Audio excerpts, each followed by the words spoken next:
தெரிந்து பேசுவோம்.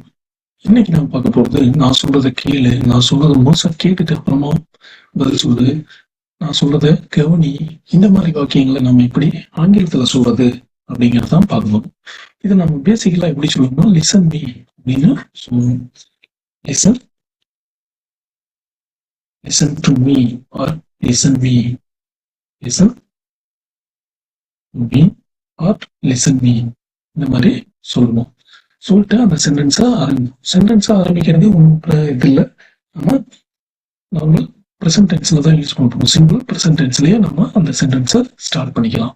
ஆனா எப்படி ஸ்டார்ட் பண்ணணும், ரன்னிங் பண்ணும்போது ஓகே, இப்படி ஸ்டார்ட் பண்ணணும் அப்படிங்கிறது தான் listen to me. Listen to me, this is a correct way, it's not a right way. Or listen to me வந்து explain the issue, what may issue you try to say.